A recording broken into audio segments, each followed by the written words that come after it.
Welcome to Play to Your Best Masterclass Summit about how do we move, how do we nourish, how do we recover, how do we thrive in perimenopause and beyond. And I would like to welcome once again one of my favorite people in this space, Dr. Carla DiGirolamo.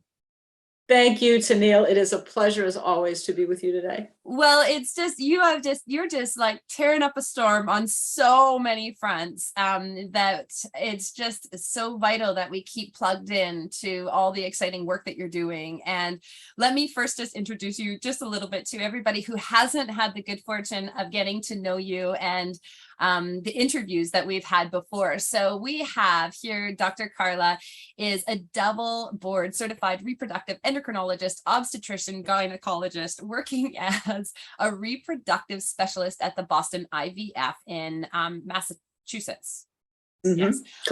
Yep. Yeah. So I'm like, MA is Massachusetts. She also specializes in menopause health, and you have just come back from the Menopause Society's, was it the annual meeting? Yep, it was the annual meeting. The annual meeting. So just really plugged in as a leader in the space of not just menopause, but menopause and active females. Yes. And you do this in a number of ways. You also work and closely with and are on the medical advisory board with Medfit. And I want to encourage anybody that is in the profession of health and wellness, and in the various modalities that we can be in that field, to join Medfit. This is a little plug, just because the quality of the trainings, the quality of the conversations are just really top notch. They have people like Dr. Carla, she's authoring and preparing a menopause health specialist certification course, which will be finally, can I say finally? I've been waiting for a while, like honestly, finally ready for us to take in January of 2023. And what I love about, I haven't seen the course, so I can't say, but what I think is really important about what you'll be bringing forward is the spectrum from health to performance. And you can actually just share a little bit about that just for a second, because I think there's something that we need to understand about how we move in the health field and the health and wellness of being active females in perimenopause and beyond, and then how that sets the stage for up to the performance level of the athlete. You gave the best summary of my course. I couldn't have said it better myself. What it does, it helps people. It's intended for coaches, allied health professionals, people who are taking care of clients in this age group. And we first learn about menopause basics. We learn about how women experience menopause. Then we take a deep dive into the physiology, and we talk about science, but I translate that science into something understandable and relevant. We don't go talking about metabolic pathways that you're never going to use, but we do talk about the relevant things that you will use every day. Mm-hmm. And then we take those first 3 modules and we apply it intensely to training and nutrition. And then at the end of the course, we do a business development seminar with 2 incredibly amazing people who are helping me with this module. Amanda Thieb and Celine Yeager are both going to be featured in that module. I have 2 interviews with them. Selena was building a community because she's such a rock star at that. Yeah. And Amanda is just my success story for someone who started, in the fitness world and then became an Amazon best-selling author. So she shared her journey in building her business as well. And I also have my branding coach, Patrick Cummings, who's in the CrossFit space, who's helping me to build my personal brand. And he talks about brand building. So that's the final module of the course. Oh, that's really phenomenal. And we did have, in my very first summit, we had Amanda Thieb come on, and she is the author of Menopocalypse, and a phenomenal book that shares her personal journey in it. And I think that this is important that we actually start here, because a lot of people are looking for good information, quality information grounded in science, and that absolutely is paramount in well, all of this in you, in Celine, and myself, and Amanda, and understanding how quickly we can get out of that and get into pseudoscience and how to become more educated. Because I know for me, that has been like, oh, how do we balance these things? And it's an education in of itself. Okay. You also have a family. I do. Married to a beautiful man, and you have a son, David, and a beagle who is probably not 4 years old anymore. Maybe he's a bit older since Yeah, she's 5, might be 5-year-old. And anything I'm missing before we just really dive into what we're going to dive into today?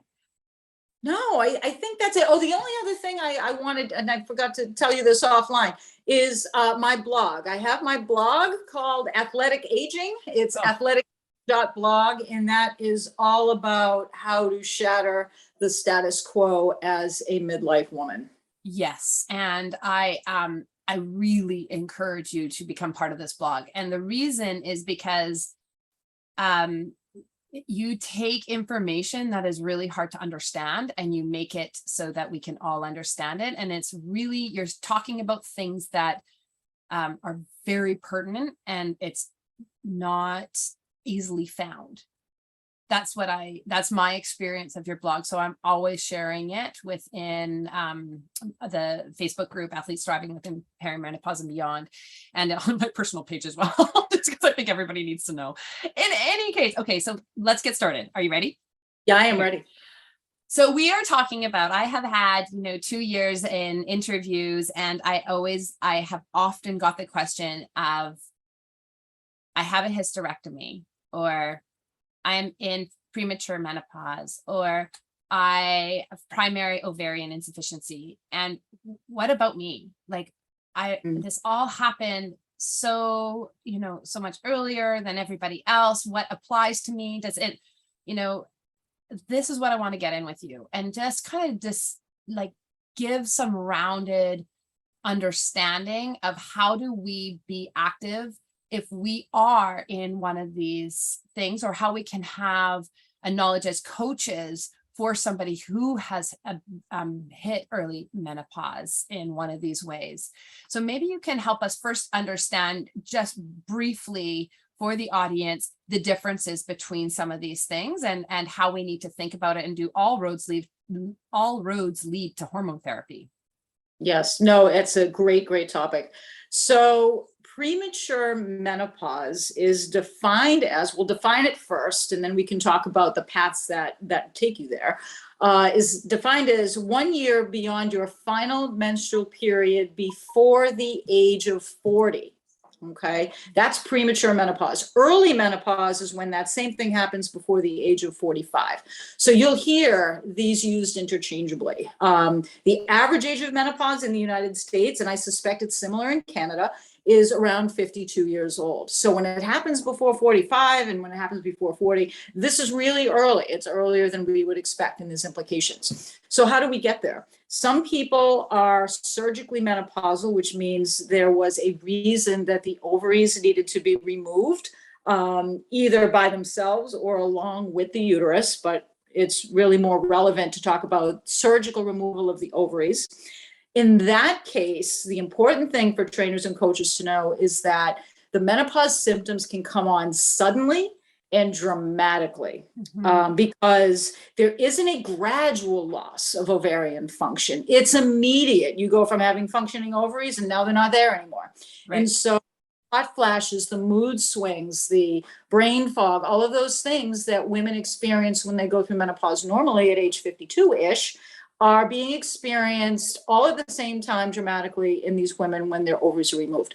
So the standard of care in women who are surgically menopausal is to go on birth control pills, which is a type of hormone therapy. The reason we use birth control pills is because the doses are closer to what a younger woman needs physiologically. Right. So that's why we typically use birth control pills. The birth control pills will prevent her or help prevent her from developing premature cardiovascular disease. It will help improve and keep her cognitive function, because those are the two things that are at risk, in addition to her bones, when she loses her ovaries early. So that is why it's the standard of care, is because there's very good data to show that you really need that hormone replacement therapy. It is replacement because you do need those hormones at that age to prevent cardiovascular problems, dementia, bone loss, things like that. So the thing for the coaches to know is that when it's surgical, when the ovaries are surgically removed, it happens fast, and she really should be on something. And when she's on something, she feels a whole heck of a lot better. The other way you can get there is through chemotherapy. So we have a lot of young women these days who are diagnosed with leukemias and breast cancers, and they need chemotherapy for treatment. And it's very similar to surgical menopause, because as soon as you have that chemotherapy treatment, it's toxic to the ovaries. And again, you have that dramatic onslaught of these symptoms because the ovarian function has tanked from these toxic drugs. So it's the same thing. These women are typically put on hormone therapy afterwards, depending on the cancer that they have. Sometimes they can't go on it. Sometimes they're on tamoxifen or letrozole or something else. If it's like a breast cancer and they can't have estrogen, their doctors will prescribe for them what is best given their cancer situation. But these women struggle as well. And again, in the same way. So coaches just need to be aware of that. And then the other way is a more gradual way. It's like people go through natural menopause super early, and many times we have no idea why, but it's more gradual. But in any event, when she does have that final menstrual period beyond, a year beyond that final menstrual period, if it's before age 40, she definitely needs to be on some hormone therapy because, again, cardiovascular disease, bone health, and dementia prevention. But those women don't experience the symptoms quite as dramatically because it's gradual loss of ovarian function. They still have their ovaries. They're just not functioning as they should for as long as they should. Mm-hmm. And those women, they may come to you and say, you know what, I'm starting to have these hot flashes. I'm starting to have sleep disturbance. And then, they go to their doctor, and again, they should probably be on hormone therapy too. So I'll stop there. Maybe there's questions. Yeah, no, I think you can keep going. I think that this is really helpful to understand why. I love the distinction you make between hormone replacement therapy and hormone therapy. I think that was one point that I just wanted to come back to because there's a real importance in how we use language. And especially in this space, and getting that language right, because we do not, if you are, and again, make sure my language is right. If we are going through the progression, the natural progression of, you're in your 50s or average age of 50, and you've gone through this perimenopausal phase in your 40s, then it's not actually hormone replacement therapy. It is hormone therapy to smooth out the transition. And this is, definitely you are replacing because it's too early, and we need to replace some of that. And the pill is a good and safe way to do it. I just think, just to reiterate that's super important. Okay. Yeah, it absolutely is. It absolutely is. And I think to follow up on that, is, because you're going to hear in the menopause space, people calling menopause a deficiency. And when it happens early, yes, it is, because what's happening is the hormones are going away when a woman should still have them. Right. When you go through menopause at the normal age, it's normal. And it's not a deficiency. It is the biological evolution of our reproductive life. It's not a deficiency. It is what is supposed to happen to every woman at that stage. Mm-hmm. And at that point, in those women, hormone therapy is optional. It's therapy for symptoms that she might be having that are life disrupting, like hot flashes that disrupt her sleep, or vaginal dryness, or other things, prevention of osteoporosis. So you're treating specific things. You're not replacing something because it's not supposed to be there anyway. But in this younger group of women, they should still be producing estrogen when they are before 40 and even up to 45. Yeah. So in those people, you are replacing something that should still be there. Yeah. Can you talk about a little bit more about like a uterine ablation and like a hysterectomy, like if you get rid of your uterus altogether, but you have your ovaries, like the differences there and what is happening, just so people can get the full picture? Sure. So uterine ablations are usually done. So first of all, what a uterine ablation is, it's when you use a heat source, whether it's a heated balloon or cautery, there's various ways to do it, to essentially burn the lining of the uterus so that it doesn't grow back. It's like having laser hair removal, but it's like you're using heat to remove the lining of the uterus so that it doesn't grow back, because some people have this really bothersome and terrible bleeding at certain phases of their lives for certain reason, and it's refractory to any other treatment. Ablation can be very effective for that.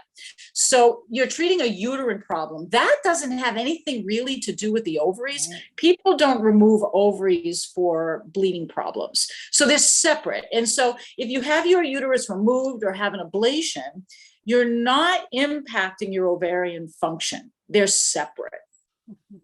I think it's just a really important point, because I know I get a lot of questions about, like, it comes down to our understanding of female physiology, right? And it's important to have these discussions because so many people, so many women don't know, okay, where is estradiol? We have several different types of, or three estrogens. Estradiol is what comes from the ovary.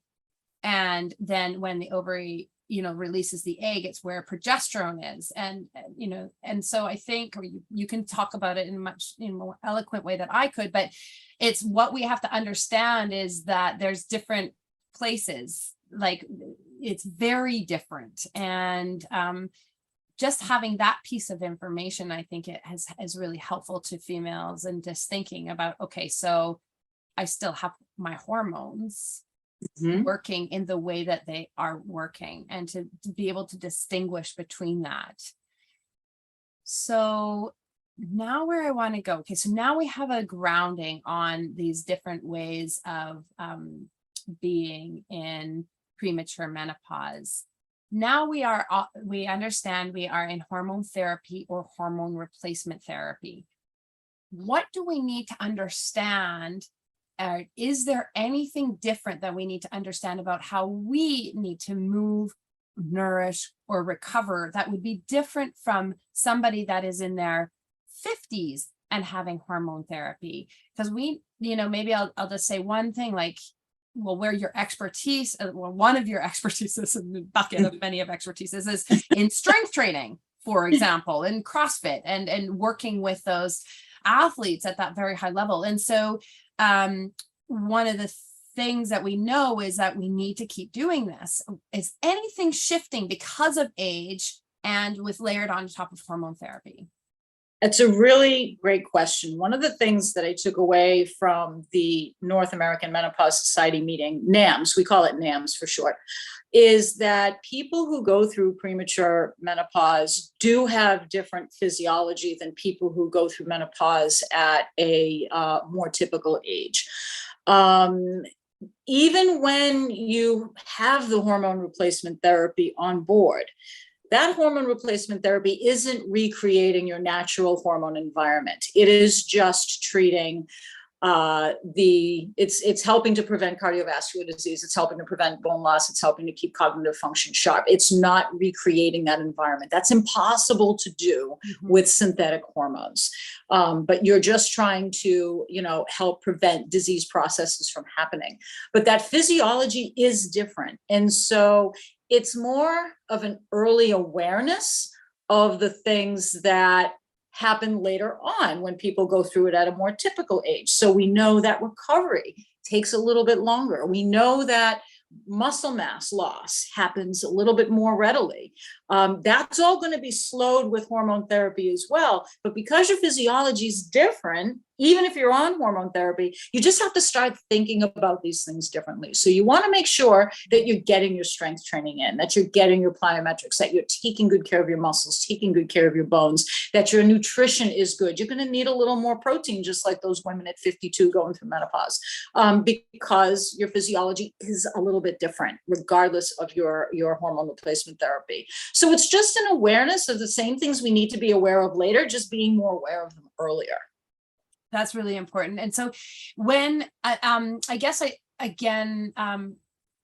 the fear of not wanting to repeat myself. So in this case where we're starting to take it earlier, the hormone therapy, it is also there to smooth out the roller coaster, so to speak, right? Of symptomology, which may come up, like the hot flashes, like the brain fog, or other things. Like, it's not going to remove all the symptoms altogether, just as it doesn't necessarily remove all the symptomatology that we might be trying to, or hoping for, within a later point in which we take hormone therapy.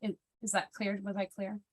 So yeah, no, I think we just need to make a distinction. So yeah, you give hormone therapy, like say you've got that woman who's perimenopausal. Now this is, keep in mind, a woman who has her ovaries. She could be prematurely menopausal with her ovaries, or she could be going through perimenopause at the normal time with her ovaries. When you have the ovaries, you have the years and years of those fluctuations. And that is what, say, the birth control pill in premenopausal women is great for. It's great for evening out those fluctuations. Remember, if you have a surgically menopausal woman, or a woman who had chemotherapy, her ovarian function, if their ovaries are removed, is gone. There's no fluctuations to smooth out. What you're doing is you're just putting estrogen back on board so you can keep her bones, her vessels, and her brain healthy. So there's no smoothing there, because there's nothing there to smooth. The ovaries aren't working anymore. Done. Yeah. But if the ovaries are still there, if you're prematurely menopausal or normally perimenopausal in that age group, the birth control pill is great for smoothing out those fluctuations that exist, because the ovaries are still in there, just not functioning as they did during the reproductive time of that. Doing their thing. Okay, perfect. Thank you. Yeah. It's so funny, like when we just start thinking and talking about it, it's like to constantly come into, okay, are you flatlined? or you're still going up and down like like I was going to say a toilet seat, but maybe that's not the best analogy. Okay. All right. So this is good. All right. Now we have a good grounding of these different situations. I want to go into a little bit more detail about hormone therapy itself, if you will, and maybe share the latest research on how NAMs and doctors like yourself are thinking and supporting females in understanding whether this is an option for them. So hormone therapy, now we're talking about in general in women who... Let's talk in general. General. Okay. Yeah.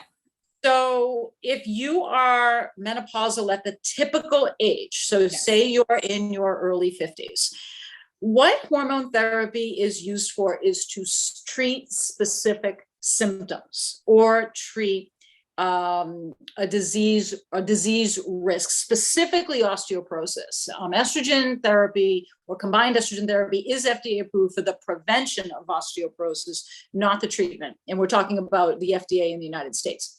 Yeah. Otherwise, you're treating hot flashes. You can treat vaginal symptoms, urinary types of symptoms, things like that. Those are the most common indications for hormone therapy in a menopausal woman, perimenopausal woman going through it at the normal age.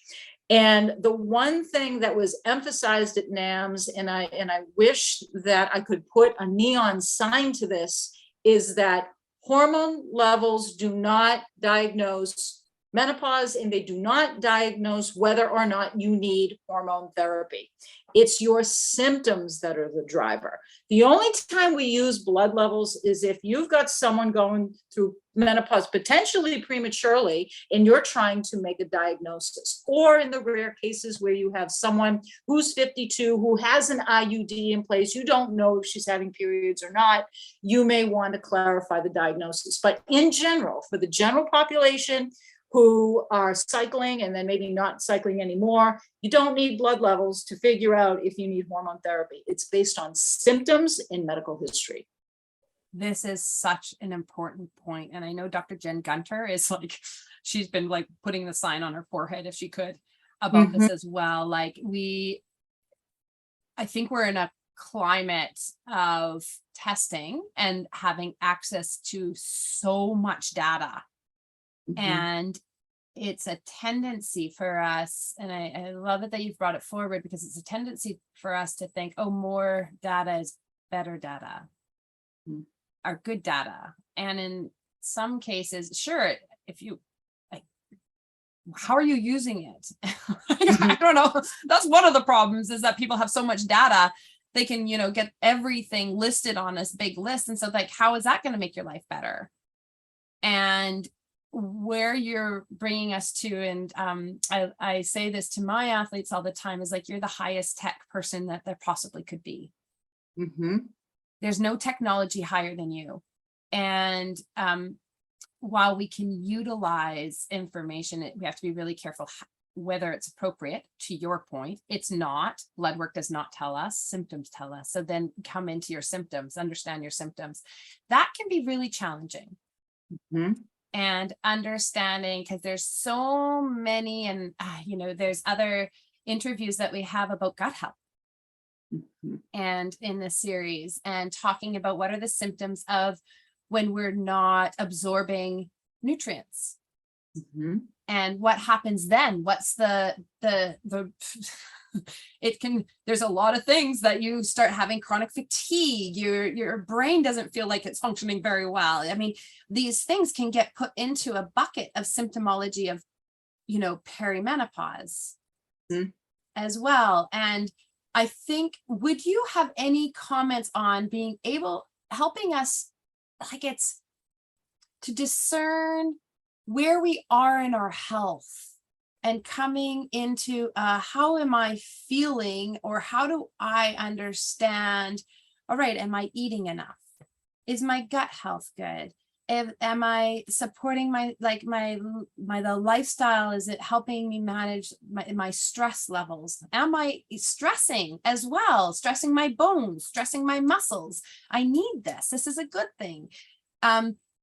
Help us maybe, or do you have any thoughts about how you are guiding people in understanding how we understand symptoms, so that we can smooth out or work through this challenging and sometimes challenging phase of our life? Yeah, there's a little bit to unpack there. But this is what I do every day. I have to unpack this with every client and every patient that I see. I typically see very, very active women, and by athletes, we mean anybody who exercises intentionally, consistently, maybe at least 4 times a week. The most common thing that I see in active women and more competitive and elite athletes is low energy availability, because it looks just like menopause. Fatigue, sleep disturbance, not so much hot flashes, but fatigue, sleep disturbance, mood swings, all of that could be low energy availability. So what I first do when say they're a patient, say they're coming to me as a physician, not as a trainer, but they're coming to me as a physician. The first thing I do is rule out disease processes. If she's telling me I've got these wicked hot flashes, I can't stand it, I got to check her thyroid. I have to check various blood levels of various things for the purpose of excluding disease, like thyroid disease or something else. So once we exclude medical conditions that could be causing this, then I go to nutrition and I say, all right, what does your training look like? And what does your intake look like? We're going to do some food logs, and we're going to be honest about it. And we're going to just get a sense Are you training for a marathon and only consuming 1,200 calories a day? Because if that's the case, that's your answer. Or is it different? Or do we have to dig a little bit deeper? But one of the most common things I see is this low energy availability state that is causing a lot or exacerbating a lot of these perimenopausal symptoms. So I typically, if I sense this, I typically send them to a nutritionist who specializes in athletic fitness, athletic nutrition, and let them make the assessment because they're better at it than I am. And work with the athlete to make sure that they can get their nutrition and their fueling consistent with their activity, right? So that's the main thing I want people to come away with, is that you got to look at your nutrition and your fitness and see if you're in a fueling balance before we start thinking about hormone therapy. Because if I give you an estradiol patch, that's not going to help you if you're not fueling properly. It could make it worse. And then the other thing we look at is stress. We know through all the work that Stacey Sims has done that when we lose our estrogen, we lose our buffer to handle stress. It's like our knees, our cartilage starts to go as we age, and it's bone on bone, kind of like our response to stress is that way. Our estrogen serves as a buffer to help us handle stress and manage cortisol, whereas when that no longer is there, those cortisol spikes happen more often. So I then ask athletes about, okay, let's talk about the stressors in your life, and not just training. But is she going through a divorce? Did her kids just all leave for college and now she feels all by herself? What's her job look like? This stage of life brings with it aging parents and like all of these other things. So I dig into that with my clients too, because if they're under excessive stress, and their body is going to react to that, including their gut. The gut's going to react to their stress and their nutrition. So that's my approach in trying to unpack all of that you just mentioned. Yeah, it's so brilliant. It's just like, it's so, yeah, it's so much about what we have, what was being brought forward in the number of series of, I've had many experts on relative energy deficiency in sport. And it's interesting. And this is something called, and this is directly talking to the issue of energy availability. And what is interesting is it's called Red S. And what's interesting is we think it's just for elite athletes. Mm-hmm. We think it's something for people that are not like us. And we are those people.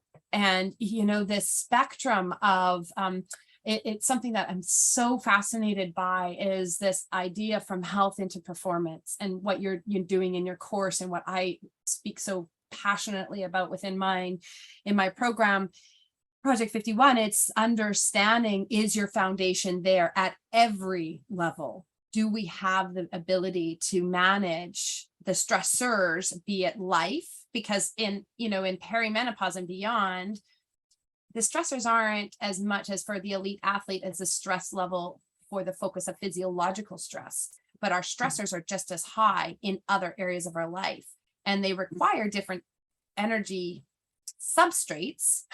Let's just say that, right? If you're working at a really high level of, and by that substrates, I mean carbohydrates. If you're working at a very high level all the time, you're going to need more carbohydrates. How does that work with our brain? And like, there's nuances there, of course, but at the foundation is, are you getting enough? Are you taking care of that health, the most basic sleep? Mm-hmm.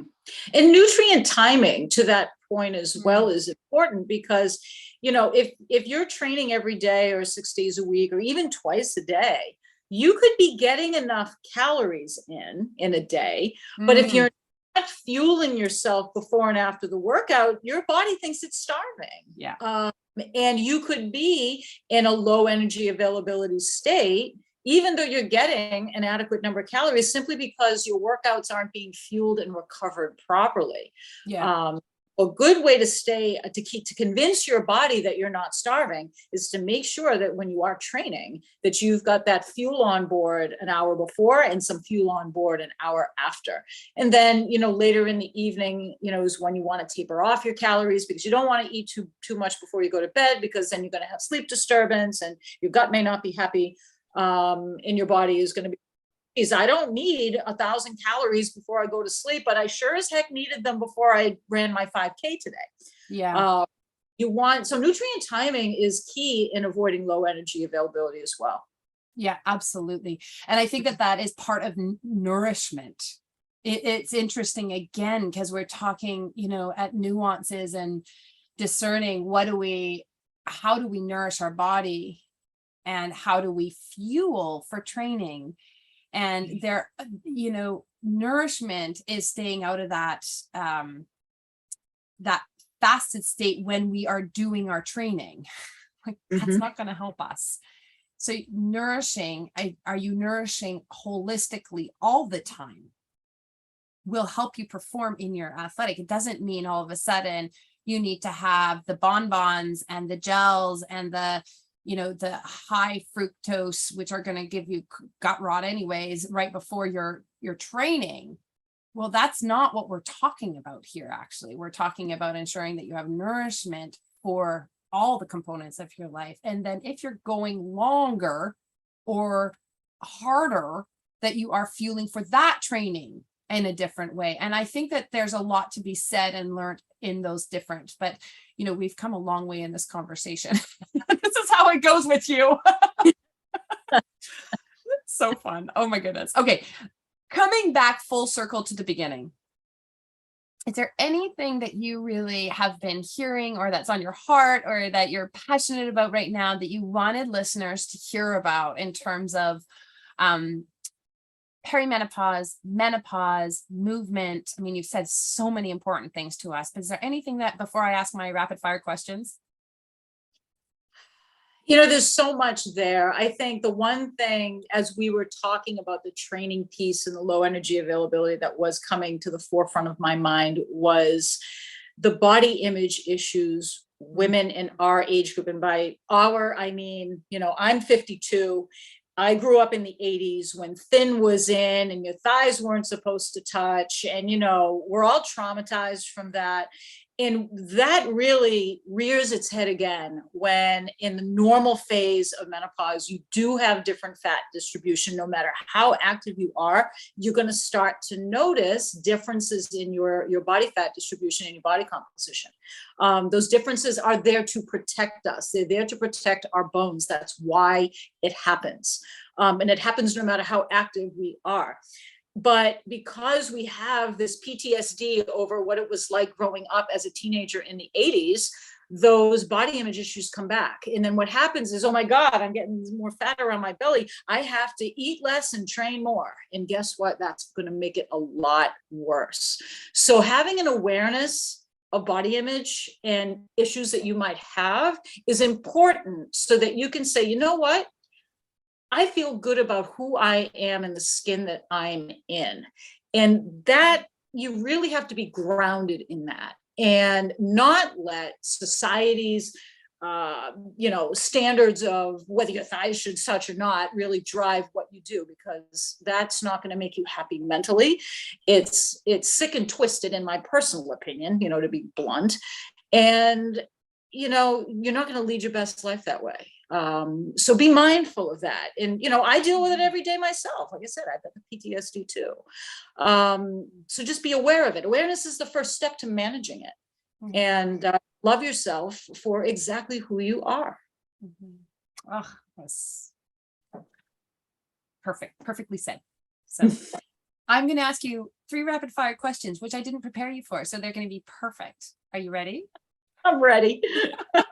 What is one thing that is just that you are so excited about in your work or in that you're learning right now that you're doing?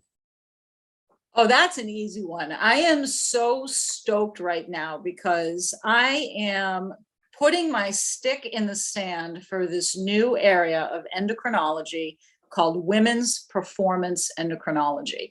And what the heck is that? What that is helping women through every stage of their life, as reproductive age athletes, active women, right through menopause, and helping them understand their own physiology, which is grounded in hormones, to help them perform at their very best, no matter what stage of life they are at. So that is what I am so jazzed about in the second phase of my career, is creating this new field within this field of endocrinology that I've dedicated my whole life to. Oh, I am so thankful for you. You have no idea. Okay. What are you grateful for? I am grateful for my good health. I am grateful for my family. I am grateful for all of my friends and wonderful people just like you, who I get the privilege to interact with every single day. Oh, it's so blessed, aren't we? Oh my goodness. Okay, and I'm about to forget my last question. Oh yeah, this is a good one. What is one principle that you live by? Go big or go home, baby. That's so perfect. I love it. Okay. Well, I am just so thankful for you, honestly, for doing the work, for having the passion. I do recognize, and I want people to know that when, like, I was listening to a podcast, of course, I like, this is like my byline. I was listening to a podcast. It's either by like Brené Brown or Andrew Huberman or Dr. Peter Attia, all these people that I absolutely adore. And they were talking about how when we have passions, sometimes it is really difficult that when our work is our passion and we really go above and beyond, and it's hard to balance for us. Because it is leading to such good in the world. And I really just want to say to you, thank you for being so passionate. I know it takes a toll. I know it takes a ton of energy. And from all the listeners, I really want you, because you've come into these series so often, and with such, of course, Tennille, I'd love to share what I know. That is just who you are at your core. And I just really want to say thank you, because I know that it's big, and it's big that you give it to all of us. So thank you truly from the bottom of my heart.